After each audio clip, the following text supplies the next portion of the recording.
I'm John Niehaus, Director of Program Development for the National Association of Flight Instructors. Welcoming you back to another episode of the NAFI More Right Rudder Podcast, the podcast for flight instructors on the go. And today I have a special guest, and it's a continuation of a MentorLIVE presentation that we did last month on April 17th, and it was called Learning from Others' Mistakes. And so my guest today is David Moorefield. He is a former naval aviator. He specialized in teaching crew resource management in the military, director of flight operations and adjunct professor for Embry-Riddle, a Cirrus transition instructor, and at one point was also a mechanic in the Air Force. Dave, welcome. Hey, how you doing, John? Pleasure to be Pretty here. good. Pretty good. Sounds like you've done a little bit of everything. Yeah, kind of a little bit of a gypsy when it came to the military and master or the jack of all trades, master of none, as we used to say. Well, yeah, we were just joking about how it doesn't happen very often, or it doesn't seemingly happen very often about jumping from one branch to another. Yeah, a little bit of a head scratcher. Well, I tell people that, and they're like, "So you went from a very, very nice life to living on a boat?" And I'm like, "Yeah." I mean, adventure, right? Lots of adventure, lots of scary nights over open ocean, but lots of adventure. Yeah, there you go. There you go. So, this is a long time in the making. I mean, you and I have been talking about this stuff for months. I mean, this dates back into, I think, the end of last year. And I'm so excited that we're having this discussion, and I'm really glad that you were able to do Mentor Live back in April. The presentation, learning from others' mistakes. For those that haven't listened to the Mentor Live episode, and hopefully, if you haven't, there is going to be a link in the show notes for this episode, so you can go back and listen to it. It was a great presentation, or watch it. Still qualifies for Wings credit if you're interested in that. Dave, can you give us just kind of a brief Cliff Notes version of that presentation without giving up too many spoilers for those that still want to watch? Sure. The origins of that presentation really came out of what I used to do in the Navy when I was a CRM instructor. We used to go and go through all the accident reports and pull down mostly Navy accidents, but we'd bring in some accidents from the commercial realm. And it was interesting to go through those and look at those chain of events, if you will, the Swiss cheese, and kind of determine what the causal factors were for that. It was a great learning tool. But as I was going through this with my students, I kind of started figuring out, well, how can I use that methodology to drive home some of the points that we're trying to teach during their flight training phases, be it, in the instrument phase, if you're doing something for their cross country, their long cross country, what things are you trying to hammer home and what points are you trying to get them to walk away with? So that's why I started doing that with some of my students, pulling down NTSB reports, going through those ports and parts that I said, okay, well, if we're learning about fuel and how to calculate fuel, what things in this accident led to that?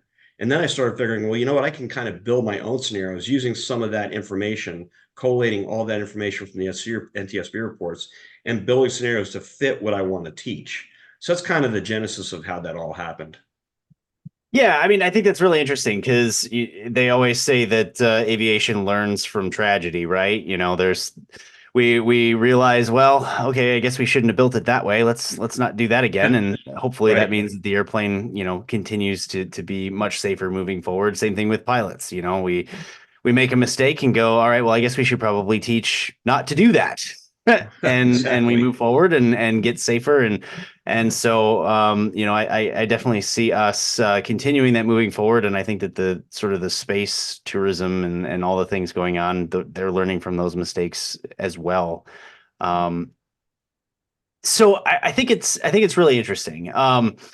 Do you find, as you are thinking about these kinds of scenarios, and of course they're kind of morose or sad, does the emotional aspect of that affect someone's learning as they're hearing about those tragedies, or do you think that that enhances their ability to remember what you're trying to teach?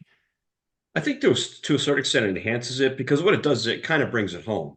When you explain how some of these people who made mistakes that cost them not only their lives, but a lot of times the lives of their family or their kids, it really, and it's for my students, many of them are older with families of their own that they're planning on flying with. it kind of brings it home to them as go, I really need to be careful. I need to watch that because I will be flying with my family. I will be flying with my wife. And Hmm. I don't want that to be me. And the purpose of it isn't to point out other people's failings. There but the grace go I go I. I mean, Lord knows how many mistakes I've made and everybody else has made. And, Hmm. thank God we walk away from those. But unfortunately, some of our compatriots didn't walk away from them. And I think to a person, if you were to ask them, they would probably say, you know what, I want somebody to learn from what happened to me. Because I freely admit when I make mistakes, and I even tell my students, yeah, I've done this in the past and it almost bit me. So you have to be very careful because I walked away unscathed, but other people didn't. That's So an I think it's a interesting, good learning tool. yeah, that's an interesting point. As pilots, we tell those stories all the time. So, in a way, we're kind of learning from each other in a scenario-based training standpoint, just in a much less formal way. Right, right. And I think to a certain extent too, as pilots and aviators, you almost it's almost like a badge of honor. You almost walk away and those scabs develop. And when you talk to other people, when you talk to other people outside of aviation, you start talking about accidents and you do it in a very cold and calculating way. You're not doing it because you're a cold person, but you look at it from a very different perspective, as Hmm. opposed to somebody who's from outside that realm. It'd be like a doctor when they talk about a surgery and what they find. Most people, if they saw a surgeon go to work, they'd be, oh my God, they'd be mortified. But to him, that's the daily routine.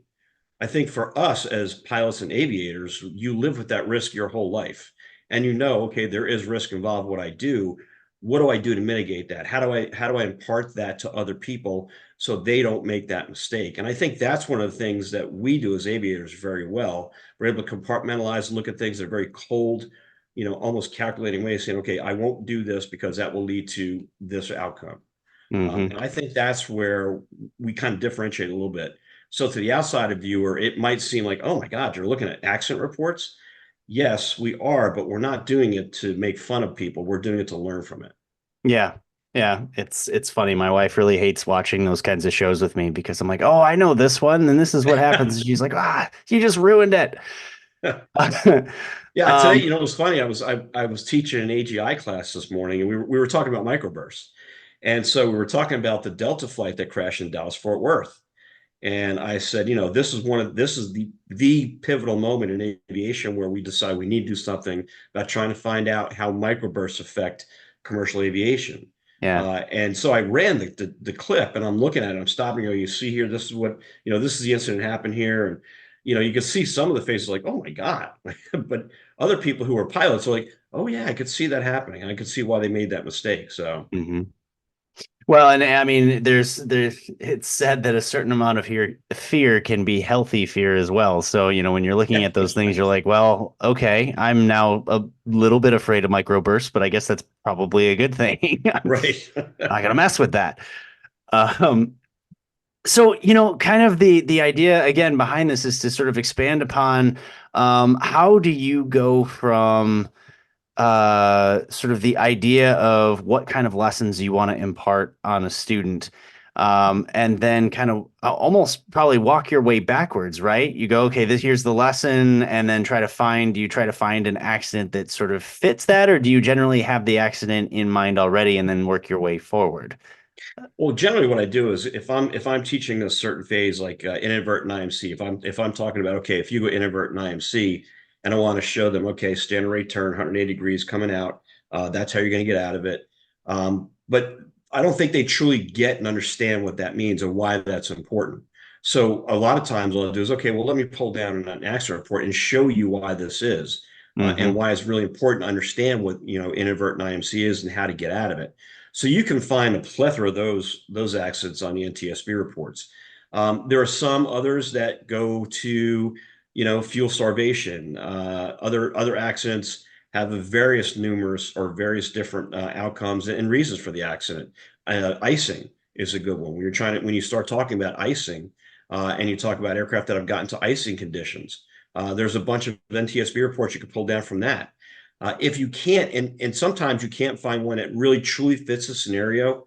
So Hmm. then what I do is I start to make a scenario. I start to build out kind of a scenario, but then I kind of have an associated accident in mind. So I almost create an accident from numerous accidents. And the nice thing is when you do that, you can have a chain of events that you build upon, and you can work with them and have a pretty elaborate scenario as you're doing this with multiple tripwires in there, and ask them, okay, aerodynamic decision making. Okay, what was your ADM model? What were the things in here that you saw would have been the place where you said, okay, I'm at my decision point, I need to turn back, or you said they should have turned back at that point. So it kind of shows them and it illustrates that where they can turn back. And I think a lot of that is they don't know what they don't know. You know, Mm-hmm. as flight instructors, we go out there all the time and we've got to set the example for them to know, okay, that's not good. And I think a lot of times we get kind of into that, hey, we used to call it get the X in the Navy. And we got to get out of that get the X mentality, X meaning get the hop done. And kind of show them that it's important to step back and have safety in mind as paramount as much as possible. And I think that's where we need to really kind of, bring in the reins a little bit. Yeah, and that's an interesting point, and I want to circle back to that in just a second. But as far as the scenario is concerned, when you build them, and you have kind of those tripwires, how far does each of those individual spokes go? So, for example, let's say you have a straight line, and you've got you get to the first point, and say there's two or three different choices, and they make the wrong choice. Do you build the scenario to continue into that wrong choice to see how far they'll go? Like, can they get back to the original line? Or is it like, okay, here's the teaching moment. We're going to talk about this, and then let's go back to the straight line again. How complex do these get? Uh, when I first start out, they don't get as complex, but as we go down the rabbit hole, as they get further and further into training, I try to make them more complex because I really want them to start thinking. And I want them to start thinking about the scenario even before they get in the airplane. So what happens is, say for instance, I built one out not long ago. It was talking about, and this was based on a couple different reports. Actually, I kind of use myself almost as a test subject on that. What basically I said, okay, there's a pilot who's going out to Pensacola for a reunion with some of his friends that he was in a squadron with. He's leaving from Daytona Beach. He's going to bring his family with him. They get in a car. They're driving out. His wife says, hey, I forgot to bring the present I'm bringing to Kathy when we get out there. We need to turn back. The idea was for them to have an 8 a.m. departure to fly out there. Now they're delayed by 2 hours. They get to the airport. When they get to the airport, the plane isn't completely fueled. So they've got to wait for fuel, and it's really busy at the airport. So it's taking them another hour to get a fuel truck out there. So you can see the compounding effect of what's happening. Mm-hmm. And Mm-hmm. now what happens is I say, okay, that pilot's rushed. He didn't update his weather. So now the weather he had initially in that morning is 3 hours old. Never went back to look at the new weather reports, didn't look at the winds aloft again, and takes off. Takes off in a clear blue sky, but climbs up to 5,000 feet. And the next thing you know, he's hitting stronger headwinds than he anticipated. Well, he didn't have as much fuel because what he had to do was take less fuel because he had heavier weights. He had his wife, his daughter, he had, luggage. So he had to defuel the airplane in order to get off the ground to make sure he was within weight and balance. So you start to see, you can start building some of those tripwires. And one of the things I'll ask them is, well, at what point should he have said, let me go back and reevaluate this? And I tell him the point that he knew he had to turn back home to pick up that present, he should have said, okay, let me go back and take 5, 10, 20 minutes and reevaluate where I'm at in my decision-making process and go back and check the weather. Is this still a good idea to go do that? Mm-hmm. And if you step back, a lot of times you'll start seeing, hey, this isn't a good idea, because we all get those little hairs on the back of your neck stand up and you go, something's not right here. Well, I bet you probably 99% of the people before they had an accident had that inclination. And a really good rule of thumb is, I call it the 3-strike rule. If you're late, you get to the airport, you got to get something with the tire done. You got to do something with fuel. Weather doesn't look so great. You got your 3 strikes, live to fly another day. I mean, that is truly my mantra for my students. Live to fly another day. Because there is always another day, as long as you're on the ground, wishing you're up there, instead of being up there, wishing you're on the ground. I 100% agree. And I like the term get the X because I think that it does describe pilots, right? We are mission-based people. We want to get the job done. And that's pilots anywhere from, student and private pilots all the way up to corporate and airline pilots. They all feel that pressure, sometimes in different ways, but the idea of I want to do this, whether it's even just you pushing yourself into it. In your position, with all of the experience that you have in teaching this kind of thing, obviously that type of hazardous attitude has persisted probably from the beginning all the way to now. Um, do you see that attitude starting to get trained out, or is it still a as consistent of an issue as, what maybe you saw back in the military years and years ago? I think it's starting to evolve and get trained out. But the one thing about pilots is, I mean, we're pilots. We're egotistical. I mean, Right. when I stopped flying helicopters, my last flight in a helicopter, I do remember I was looking at this young lady who was flying with. She's a great pilot. We landed, and they bring out the water buckets and they wet you down with the water buckets because it's your last flight. And I just looked at her as we were taxiing. I said, "Well, I'm just a mere mortal today," because as a pilot, you feel great. I mean, it's an accomplishment. No matter what you're doing, be it military, civilian, private pilot, it doesn't matter. You worked your butt off to get that pilot rating, and it's a great accomplishment. So we Mhm. all have a little bit of bravado. We all have a little bit of, hey, I'm better than the other guy. And as pilots, we're competitive. We have that type A personality. We're very competitive, which is good. It makes you be competitive. It makes you want to go out there. It makes you want to a certain extent, push the envelope. But the trick is knowing exactly where that envelope becomes dangerous and where you operate safely within that envelope. And Mhm. I think that's the attitudes that we need to kind of rein in sometimes, because we'll look at weather and go, oh, that should be okay. And as I've gotten older and I've flown through more and more nasty weather, I'm like, you know what? Why? Why do I have to do that? Why do I have to bring that student up there and show them? Because there are some people that have of the mindset that we should go up there and show your students what the bad weather looks like so they don't fly in it. My view on that is, if I do that, I'm reinforcing to that student that one day they'll be able to handle it and go into it before they might be ready to do it. And they can go, well, my flight instructor was ready at this point. So at some point in my career, I should be ready to do it. The Mhm. message we should be sending is, no, you shouldn't want to do that. You should say, okay, that doesn't look good. I'm going to live to fly another day. I'm going to go ahead and just push this till tomorrow, and I'll make alternate plans. And I think if we do that, we kind of start breaking the cycle of, hey, I can do anything. I'm Superman.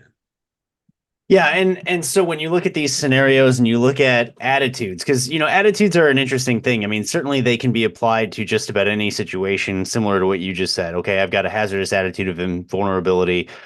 I'm not afraid of weather. I'm not afraid of short runways, whatever that might be. Do you find that using scenarios for attitudes versus like specific aircraft situations is easier or harder to build and sort of get your point across? Well, for specific environmental or mechanical situations, it's actually pretty easy to build those out, Yeah. because you can put in all the parameters you want for that. The one that's really hard and nuance is the attitude, right? That's the Hmm. one where because everybody's attitude they have an individual attitude, so it's not a cut and dry. So my idea of what's dangerous might be different to what your idea of dangerous might be, True. and it's also kind of a sliding scale, right? So my comfort level for certain things might be higher or lower than your comfort level. And you might have a tons of experience doing certain things. Like, for example, flying a helicopter off the back of a ship at 3 o'clock in the morning with no NVGs. People would go, that's absolutely nuts. You know, when I was a lieutenant, I was like, that's just normal. That's what I did every morning. At three Yeah. o'clock in the morning, I'd launch off the ship. So to me, it wasn't hazardous because I knew exactly what I was doing. To the average person going out on a ship and doing that maybe the first time, go, you're insane. You're nuts. I'm not doing that. So I think that's the difference, is trying to figure out, okay, what's the threshold for people in that hazardous attitude? Because maybe what your training has enabled you to do doesn't make it a hazardous attitude. but we have to marry that to the level of training they're doing to go, well, that is kind of a hazardous attitude because you don't have the training to go beyond that point. Yeah. And that's where it becomes kind of difficult to do it. The mechanical and the other parts that you can put into like the icing and those things, those are kind of hard and fast things. But Mm-hmm. the nuanced one is really the hazardous attitudes. Well, and I know that in the MentorLIVE presentation, you incorporated kind of some risk management ideas and things that you had pulled from the FAA in that regard. Let's talk a little bit about risk management. You know, it's obviously an important subject. It's something that the FAA has really been focusing on, and it works. It lends itself well to scenario based training. But how do you truly teach a pilot to mitigate risk? How does that come together? I mean, it's it seems concrete when you think about it, but then when you try to explain it, it's kind of like, you know, that cornstarch and water where you try to hold on to it and it just kind of slips through your fingers. What kind of techniques do you use for that? Uh, one of the things I really like to do is I'm a big kind of weather geek. You know, I taught weather meteorology when I was in the Navy too, as one of the ground syllabuses I taught, and I was fascinated by it. And like I said, I've been caught in some pretty nasty weather. So one of the things I really like to do is for the risk management part is to use weather as kind of the entering argument for the risk management and how to kind of judge what your risk is and what tolerable risk is and how to mitigate that risk. So, for instance, if in cross country, a perfect example, going cross country out to Pensacola. Well, what I try to do is I'll tell them, okay, if I'm going cross country to Pensacola, say in October, there's a much different scenario base for that as opposed to going cross country to Pensacola in July because of thunderstorms and how they pop up and kind of weather you're going to encounter. So what I'll do is I'll say, if I was going to take that flight in say October, what kind of risk would I be facing weather-wise, and how would I mitigate that risk? And most of the time, when you show them those weather patterns, you can historically bring down weather patterns and show them what it looks like. Outside of the hurricanes, you can say, okay, weather's probably going to be fairly pleasant.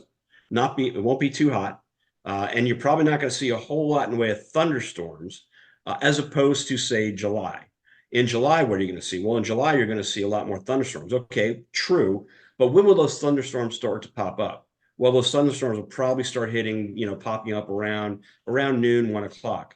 And I'll say, okay, well, if you think about how you're going to plan for that and mitigate any risk if you have to do or decide to go in July, what would your tripwires be? Well, could it be something in effect where I say, well, I'm going to start my flight as early as possible, 6 o'clock in the morning, because that way I'm starting in the coolest part of the day without any threat of thunderstorms initially. And Mm-hmm. then I'm going to say what I'll look at is like flying to Tallahassee. Once I get to Tallahassee, I can land in Tallahassee, double check my weather, make sure the remaining segment of my route is good. If it's not, I can wait the thunderstorms out at that point because they should blow through, and I can go ahead and press on to Pensacola from there, about an hour or so worth of a flight, and I can do that just before sunset and still be in Pensacola that day and not wreck my crew day. So that's how I kind of work that scenario and go, there are other options available to you, but you build in those tripwires, you start thinking about what the atmosphere is going to be for that season. Because again, if you look back at some of these reports, NTSB reports, weather is one of the hugest factors that causes people to go into the ground and not doing a good job of looking at the weather and planning around the weather. And down here, obviously, that's huge for thunderstorms in the summer. Planning for like up in the north, when I flew up in New York, it was icing and snow and things like that. So you're always planning for that. Where you're at, same thing. You're always having to plan on icing, what level the freezing levels are at. So different areas are going to have different things to be concerned about. A nice thing to do is to take them from, like, I'll take them from Daytona in a scenario up into Georgia, northern part of Georgia in winter, and even into like North Carolina, Virginia. If you do that, then you've got, okay, we're starting off down here, but what do you got to deal with going up there? Totally different environment they're dealing with, one they haven't dealt with before, and pulling those weather reports down and start looking at those, prognostic charts saying, well, you're going to have some IFR conditions and there's precip. So what do you have to think about? And then they start thinking about their way through it and figuring out, okay, what are my other actions that I can take as part of my risk management strategy? I mean, that's really, it's really good training. Have you ever taken any of these scenarios and you talked about like, okay, well, I ask them to put themselves in that situation in icing in New York or something like that. Have you ever taken these types of scenarios and then built them into like a simulator event or any of that kind of stuff and had them sort of in a almost real world or at least as real as it could be type of event and walk them through the same kind of scenario while they're actually in the hot seat? Does that work or is that too much pressure?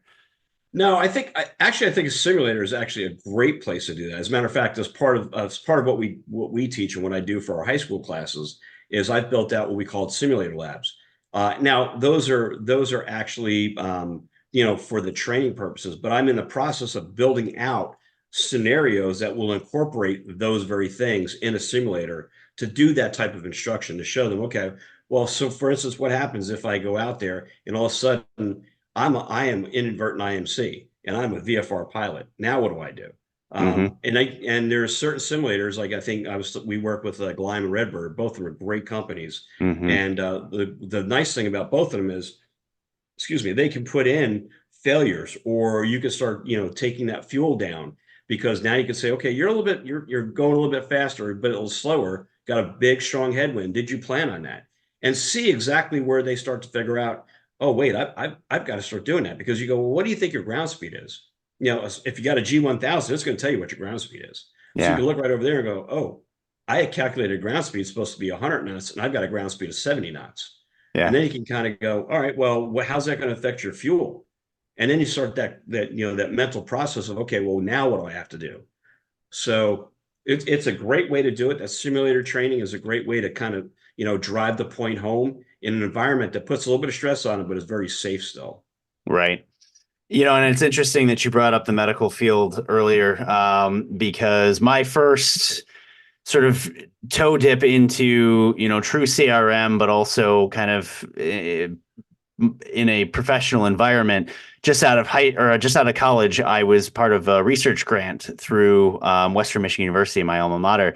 And the whole point behind the research grant was to take aviation crew resource management techniques and apply them to the medical field. Yeah. So the main principal on the grant was faculty at Western, and he also came from United, where of course CRM sort of was designed. And what we used to do is we developed a bunch of these medical scenarios. A lot of them were focused around heart attack situations, and we would go and do them in the hospitals, which is crazy. We had actors, and sometimes we would start out at a diner, and the person would just be, "Oh, I don't feel well. I'm hot. Whatever."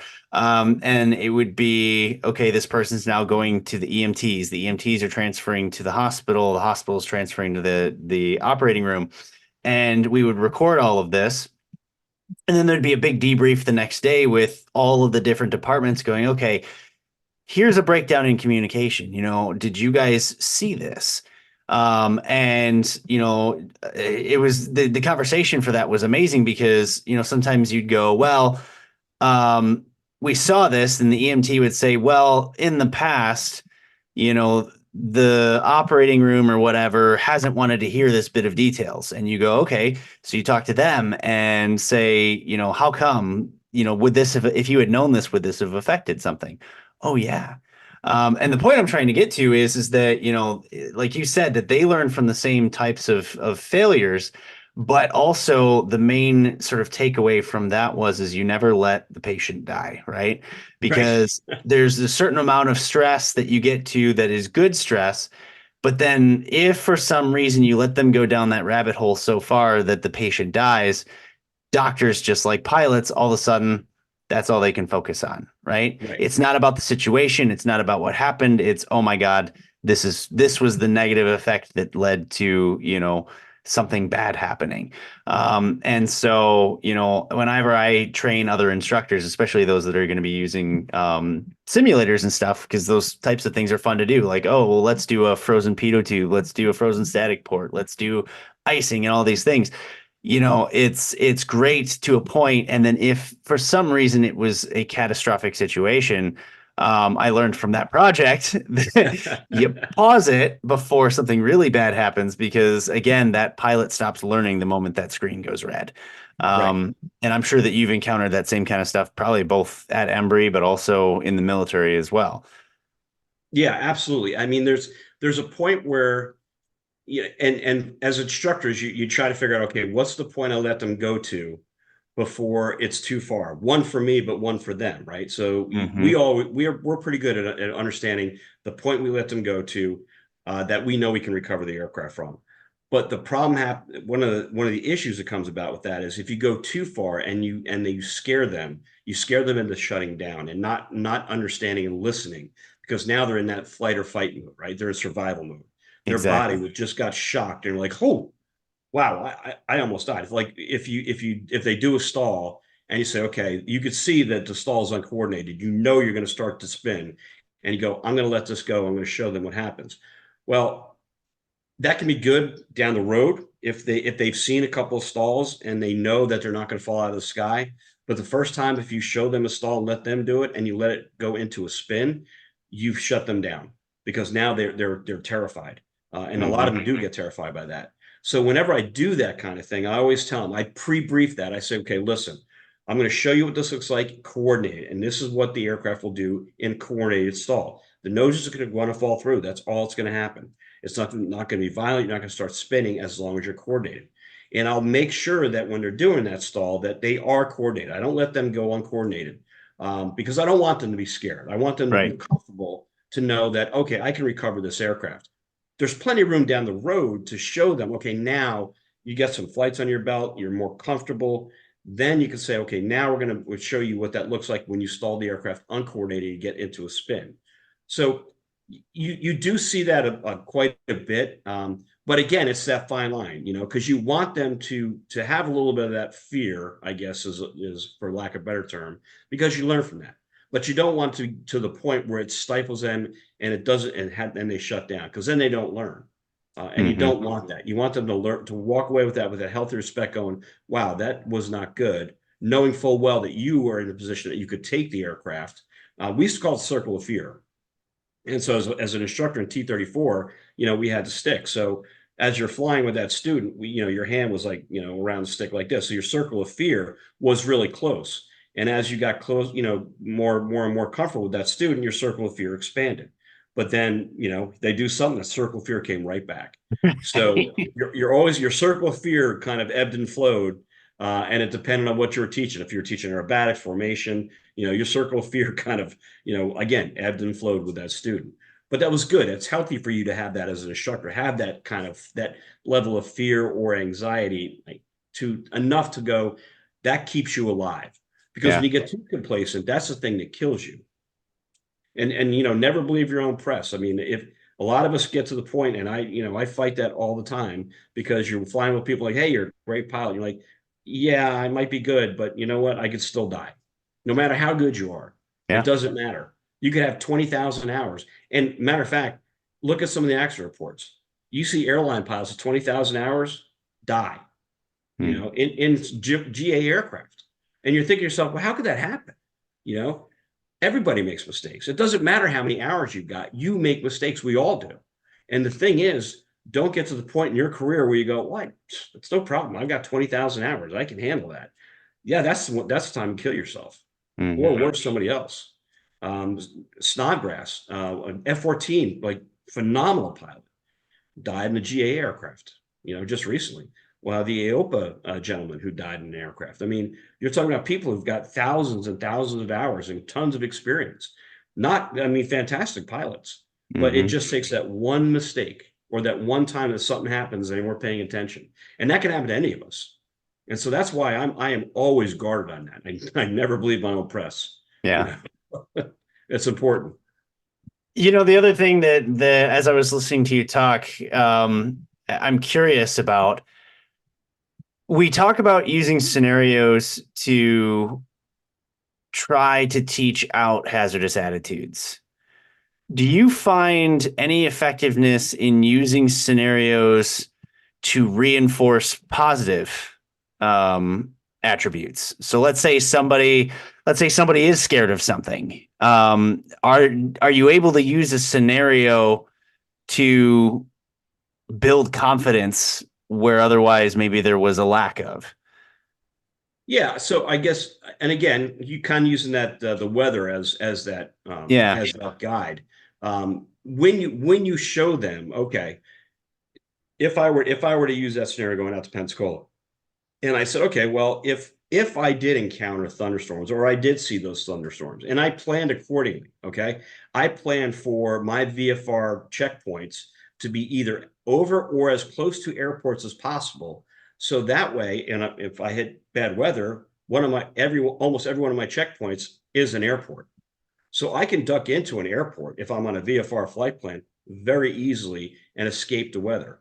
Hmm. So at that point, it alleviates some of that fear and anxiety going, oh, okay, I'm not going to be in the middle of, the Gulf trying to find, an airport or someplace to land. Almost every place I go, I'm 10 or 15 miles from an airport.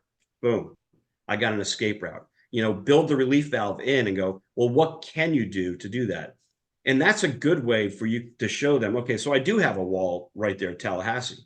Well, can I land at Lake City? Well, yeah, I can land at Lake City. Well, there you go. There's my out. And Lake City is a nice airport. You go to the FBO, shut it down, wait for the weather to pass, and off you go. Hmm. So there's a way that you can incorporate some relief valves in the training to show them and alleviate some of that stress. And then they start to realize, oh, okay, so I can do it during the summer as long as I'm safe. I know exactly when to fly, and I've got my checkpoints and relief valves built in. So if the weather does turn bad on me, I have a way to get out of it. Yeah. Yeah, I can see how weather being as dynamic as it is can lead to a lot of really good conversations about a multitude of different things. Yeah, weather's a fantastic way to use it. I mean, the other and weather kind of leads you to a whole host of different other effects too, like fuel, because weather Hmm. changes, the wind changes, so it leads to discussions about fuel. It leads to discussion about, okay, if I win inadvertent IMC, it leads to discussion about possible icing.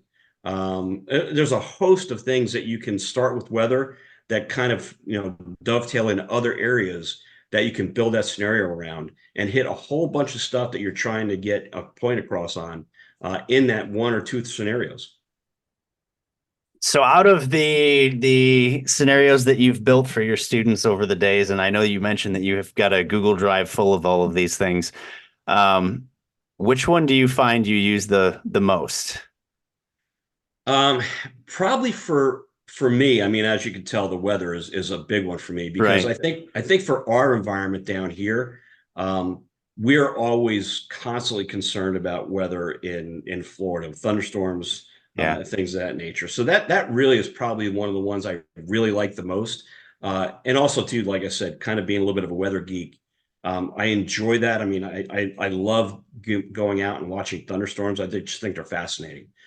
So to me, I enjoy bringing those scenarios out. And it's funny because my students, they're kind of now they've become kind of like weather geeks, and they used to laugh at me because I'd be flying and we'd be up in the pattern, and I would say I'd be there's a thunderstorm that's getting ready to move in. I'm like, okay, we've got about another 10 minutes, and that thing's gonna be right on top of us. And lo and behold, we do two turns in the pattern. That's okay. Let's go ahead and taxi and shut it down because probably by the time we get in, we're going to get wet, almost without fail.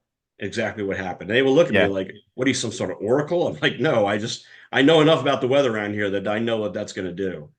Right. So, So that's your favorite like subject matter, but do you have one, I guess maybe a better question is, do you have one based off of say an accident report? Is there one that you tend to use more than others in terms of, the different classroom aspects that you teach or? there's one that comes to mind, and well, the Kobe Bryant one's a good one. Yeah, Um, that is a good one. that's a really good one to pull that one down, because that has so many red lights in it. You're like, wow, okay, why? Didn't Mm. have to be. There's a couple of GA ones that I like that are, and I think it's one in Georgia, and I can't remember it off the top of my head. I'd have to pull it down, but that one's a good one because that one is going from like Florida to Georgia and going from the very flat terrain with one weather pattern up into a mountainous terrain. And again, invert IMC. And what happened was they got disoriented and went into a mountain. And it was amazing because they got low ceilings and didn't have to be that way. And it was a kind of a low time pilot, brand new, IFR rated, didn't have a whole lot of experience in IFR. So that one is good because what that allows you to do is start talking about, we all have personal minimums, right? Mm-hmm. So it allows you to tell them, okay, personal minimums are there for a reason. Use them. And I've got one of my students getting ready for his instrument check ride here the next month or two. Very good about that. And he and I talked repeatedly. He was supposed to have a check ride this past week, and we were sitting talking about the weather. And I was like, you know what? Those gusts are going to be way too much. He's like, yeah, I agree. I'm going to push it. But that's one of those things. And it was to his personal minimums because we started talking about what are your personal minimums. And he was asking me, well, is that something that's a set number for me my whole career? And I said, no, it's not. Your personal minimums will ebb and flow because what's going to happen is if you fly a lot, okay, and you're flying around here, doing a lot of IFR flights, your personal minimums will probably come down a little bit. So instead of saying, okay, my ceiling limit's going to be 3,000, my ceiling limit might be 2,000 or 1,500, and my wind envelope's going to expand a little bit. I might go for that 8-knot crosswind as opposed to a 5-knot crosswind. So it will ebb and flow. Now, if you haven't flown IFR for a long time, you want to make that personal minimum go back out. You don't want to shrink it. You want to bring it back out and allow yourself to have that. Again, it's that tripwire for you. It's that safety valve where you go, you know what? I'm sticking to this. And a lot of DPs are very good about that. They'll tell you, okay, let me see your personal minimums. And the great DPs, in my opinion, great DPs will go, well, that personal minimum you have today, is that good for us to fly? And it's funny because the story of how many students like, well, get the X, right? How many students go, well, yeah, but I mean, it's a check flight. I want to get it done. And, especially in these days when they're 4 months out. Exactly. So a good DP can go, no, your personal minimum is what? So that's that learning moment where they got to go, look, the personal minimum is there for a reason. And I think that's a great scenario to use it for. Yeah. Yeah. Do you ever use the JFK Junior flight for any of the scenarios? Because I know that's a good one. I mean, yes, as good of a scenario as can be, again, right, knowing that it's a tragedy, but. Well, what I'll do is, and I've done this with just almost every one of my students. I'm very comfortable flying over the water because I did it for years in the Navy. So off the coast of St. Augustine, we'll go out and I'll say, okay, at night, we'll fly out off the coast. And I'll say, let's go fly out towards that light. And I was just talking in class about this today. So as we're flying out, and invariably what happens, right? All of a sudden, the aircraft starts doing this. And I go, okay, let's go wings level. And they look at me, they go, I am wings level. Like, no, look at your attitude gyro. I'm like, oh man. So I go back wings level. I said, okay. About 5 minutes later, let's go back to wings level. I am wings level. I'm like, no, you're not. So, and sometimes I'll get them pretty far out, and I'm like, okay, I've got controls, and I'll bring them around. I bring them back towards the shoreline. I said, now, fly back over there. And it's a very uncomfortable feeling when they do that because it shows them just how quickly they lose situational awareness. And again, that's a great training aid. But then you can bring up that JFK report and say, okay, here's what happens when you don't have that proficiency, when you don't have that nighttime environment that you've flown in quite a bit. I mean, even for me, I haven't flown nighttime in a long time. And if I go fly nighttime, it's going to be day into night, and it's going to be a very bright moon when I go do it. I ain't flying in dark anymore if I don't have to. But that's my safety valve, and I know what my limitations are, and I'm going to go up with somebody who is night current to make sure that they've got my back until I feel comfortable. Even though I've got a ton of hours, I'm still going to have somebody with me to go, okay, watch me, get my back on this because I haven't flown night in a long time. Yeah.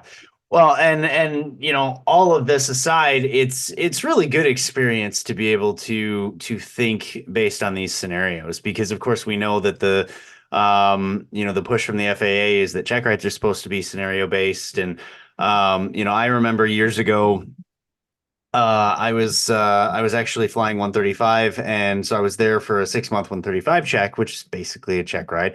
And the examiner there, really, really nice and knowledgeable guy, was trying to accomplish this scenario mission, and he had built these very complicated scenarios. And I just remember sitting at the table, and he was asking me these questions about the Learjet, and he's like, "So here's what's going on." And I just remember looking at him going, "Okay."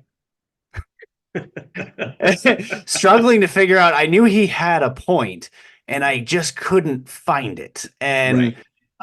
it was he was trying to needle into just a very specific spot, and I could get there if he gave me enough details. But when you're sitting there trying to figure out exactly what he's trying to talk about, I mean, okay, it could be a half a dozen things, but I don't want to say which one it could be because Right.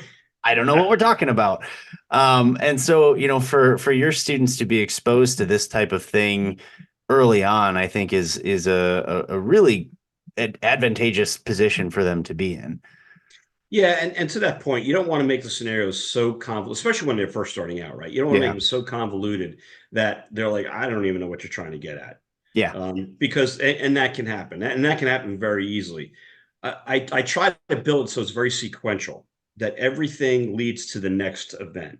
And Hmm. when it does that, that it's very apparent what I'm trying to get at when I build that for the next event, because there's branches to that. Okay, I make a decision A or decision B. Well, if I make decision A, what does decision A mean? Well, the decision A might be where I land at Lake City and I wait the weather out. And now, okay, you've done that. What do you have to do to make sure that the next leg is safe?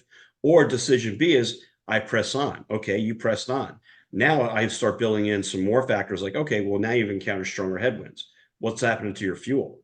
Going back to the earlier statement, well, hey, I had to take less fuel because I got more baggage of people with me. Hmm. Well, did you plan on that if you had more headwind? So it dovetails it and lends itself very nicely to branching those scenarios out and having different conversations about that. Because one brings you into a fuel conversation, one brings you back to a weather conversation and planning conversation, and what to think about with that. And then you can bring in all kinds of different rules and regulations too. Okay, so what are my limitations? If it's daytime, I'm flying VFR.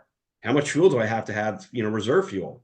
Oh, well, if I'm flying day VFR that turns into night, and I didn't plan accordingly, well, did I just break a rule because now I'm my reserve is not 30, it's 45 minutes. How did that work? So it allows you to bring in a whole host of things and ask a lot of questions just by a couple different branches in those scenarios. Yeah. Do you ever convince them like, okay, so here's the scenario, and they go, okay, sweet. Well, I would land right here. Do you ever get to a point where you're like, well, let's say you make a bad decision and you keep going, then what? Like, do you ever get them to just go, all right, that was the right choice, but let's keep going anyways? Yeah. Oh yeah. Yeah. Well, it's fun to see if they're gonna. It's fun to see if they're gonna stick to their guns, right? Yeah. Because so many times in aviation, you can get talked out of, and you could talk yourself out of something that was the right decision. Yeah. Because again, it goes to that bravado, right? How many times if you were in a situation going to Pensacola and it said, "Hey, get there, get home ice. I want to get there. It's going to be fun. It's going to be a great time." And all of a sudden you go, weather's looking a little bit worse than I thought, but you know what? I think I can do it. When really you're inside, something's telling you need to go to Lake City. You need to land there, you know. And it's that inner monologue that's pushing against yourself, going, okay, I could probably go there, but you know what? I think I could press on. Well, the same thing, you can call that out of it a little bit and go, well, okay, so you decide to press on. Well, was that a good decision? And just watch them, because then they're like, well, I don't know. I think it was a good decision. And go, okay, well, explain to me why you think it's a good decision. Yeah. You know, or if they landed at Lake City, then you can have them second guess themselves and go, well, why did you think landing at Lake City was a good decision? And the more confident they are about that answer because they've thought through it, the better you can realize I taught them right. I taught Yeah. them well. Because if they can look at you and say, I landed in Lake City because that was the safest decision that allowed me to make the most educated decision on whether or not I go forward. Because I could check weather, I can get fuel, I can wait the weather out. So if they can articulate that back to me, then I go, I did my job. They Yeah. thought about safety first. It's funny. One of the things that I did with my students, and I did this with a first officer once when we had a emergency situation. Sometimes I look at it and go, okay, I don't want to do this. So your job is to convince me why we should. Or here's what I want to do, and your job is to convince me why we shouldn't. In one case, it was, we were in a multi-engine aircraft, and we had some indications saying that something was going bad in one of the engines. And the checklist led us down this decision tree that was very unclear. It was, okay, in this case, you shut it down. In this case, you ignore it. If it's a combination of this or this, who knows? And I remember looking at my co-pilot and saying, okay, the safest thing I think is to shut it down, because what's the worst that's going to happen? We're going to fly single engine. We know the airplane can do it. We're going to land. We train for this all the time. It's no big deal. However, I don't want to shut this thing down. I'd rather not do any of this. But if we don't shut it down, we could have, equipment malfunctions. We could start a fire. We could, destroy the engine itself if we let it run too long. So I remember looking at my co-pilot saying, give me a good reason why I should not shut this airplane down. And, that led to a very good abbreviated discussion. It felt like an eternity, but I think it ended up being about a minute and a half. That led to some really good CRM, and those are the techniques that I learned from my instructors. So I think that you're really passing on some valuable knowledge to these students, and I think that they're going to be better than all the rest of us. So then that's what we all want, right? We want our students to be better than us. Yeah. I hope so. That's the goal. As we start to wind down this discussion, was there anything else about, kind of expanding upon your presentation from last month that we haven't talked about? Any other points that you'd like to bring up or mention? Yeah, I guess the biggest thing is, it's going to be very much tailored to the instructor and the student, right? Because as an instructor, your students, you know them very well, and you get to know what their strengths are, what their weaknesses are.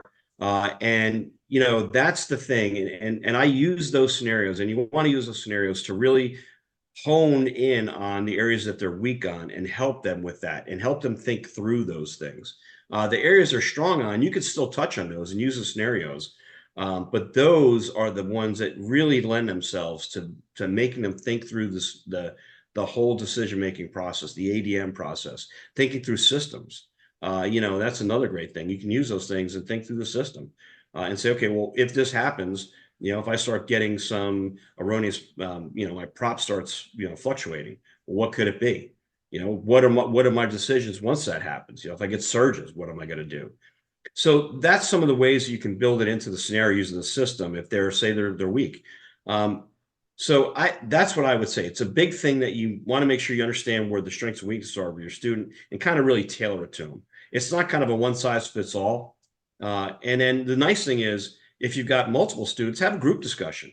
A lot of these things that I would do, we would get on a Zoom call and we would go through as a group. There's about 6 or 7 of us, that are my students, and we'd work through these scenarios. It was great to hear other students talk about what they would do and what they thought, because they start learning from each other that way too. So that's a great methodology when you have a bunch of them doing it, and it becomes fun because then they start putting, different spins on it and go, well, I would do it this way. Or, did you think about this?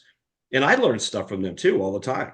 They would go out there and dig stuff up like, wow, that's pretty cool. I didn't even think about that. Right. So as an instructor, you start learning even more by doing it, which is really fantastic, because when your students make you learn, you become a better instructor to begin with. So it's a win-win across the board when you do it. Yeah. Yeah, no, I think that's a great point. I think that in addition to that, for the new instructors out there who feel kind of overwhelmed by this entire idea, I think a lot of them, will look at this and go, yeah, this is a great idea, a great plan, but I'm new. How do I start this? And I think that, again, circling back to the very beginning of all of this, remembering that you have the resource to go in and look at the accident investigations and the accident reports and things like that. You have those tailored scenarios based on, the different types of things that you've described. You have those at your fingertips. So if you're not quite ready from an experiential standpoint to sort of quantify those types of situations in your own words, you've got a template already there for you. And again, as you mentioned, and I think rightfully so, especially if it were me, hopefully not. If something I did led to a situation that ends up in a report like that, I would hope that someone else would learn from it and not be able to repeat it. So use that as a framework, use that as a guide, so that you have something tangible, and then you can kind of mold it into what you want. So I think, Dave, that's a genius place to start, and a great place for new instructors to really tailor their craft. Yep, absolutely. So I think that's all the points I have. Any final thoughts before we part ways? No, it's been a pleasure. I really, really enjoy, talking to instructors about this. I learn as much from new instructors as they learn from me. One of the things I used to tell my students is, you're never as good as you are as the day you took your check ride.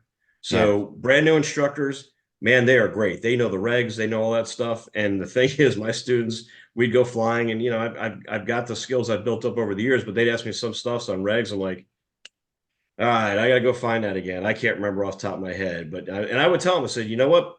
Go ask that young kid over there, because I'll tell you what, that kid is sharp as all get out because he just became a CFI.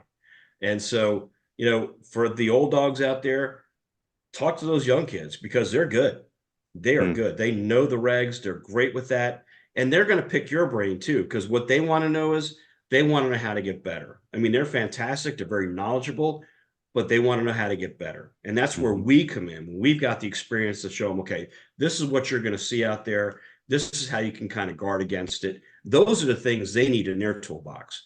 They've got the rules, the regs. They know how to do the procedures. They know exactly what those procedures look like. But for us, we should pass down to them, here's the things that are going to get you in trouble and may even kill you. Yeah. And I think that's what we have to do as more senior flight instructors, impart to them, and keep that dialogue going, because they want to hear our stories. We want to talk to them. We want to hear what their aspirations are and what their stories are, and help them along the route. So that's the way we do it. Pay it forward. Absolutely. I can't think of a better way to end this podcast than those words. So with that, David, I really appreciate you taking the time this evening to talk to me and to expound upon learning from others' mistakes, the MentorLIVE from April. All right. Awesome, John. It's great to be here.